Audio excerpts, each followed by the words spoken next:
ঢাকা সেনানিবাসে সেনা প্রাঙ্গণে দেশের আউটসোর্সিং খাতে সবচেয়ে বড় আয়োজন বিপিও সামিট। অংশ নিয়েছে ৩০টির মতো দেশি বিদেশি প্রতিষ্ঠান। ৯টি থিমে হয়েছে সেমিনার, কর্মশালা। যোগ দেন তথ্যপ্রযুক্তি বিশেষজ্ঞ ও ব্যবসায়ী নেতারা।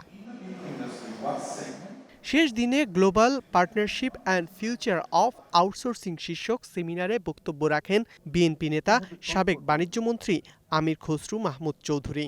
প্রযুক্তি খাতের ব্যবসার সম্প্রসারণে সরকারের ভূমিকা প্রসঙ্গে তিনি বলেন, সরকারি ও বেসরকারি খাতে আলোচনার ভিত্তিতেই নেওয়া উচিত নীতিমালা সংক্রান্ত সিদ্ধান্ত।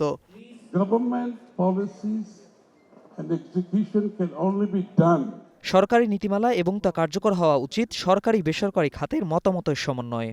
আমি বলবো, আপনাদের মধ্যে প্রযুক্তি উদ্যোক্তাদের দায়িত্ব নিয়ে নিজেদের প্রত্যাশার কথা সরকারের কাছে তুলে ধরা উচিত।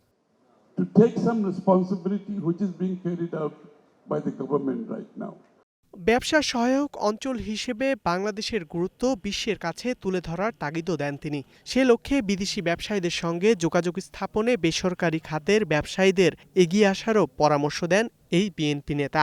পাশাপাশি পাবলিক প্রাইভেট পার্টনারশিপ পিপিপিকেও সম্ভাবনাময় মনে করেন তিনি। সরকারের কাজ ব্যবসা সহায়ক পরিবেশ তৈরি করা, কিন্তু এক্ষেত্রে বেসরকারি খাতকেও এগিয়ে আসতে হবে। তাদেরই নানা দেশের ব্যবসায়ীদের সঙ্গে সংযোগ স্থাপন করতে হবে। বাংলাদেশের সম্ভাবনার কথা বিশ্বকে জানাতে হবে।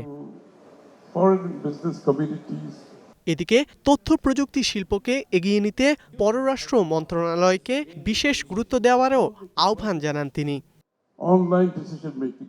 ধ্রুব ইকরামুল, স্টার নিউজ, ঢাকা।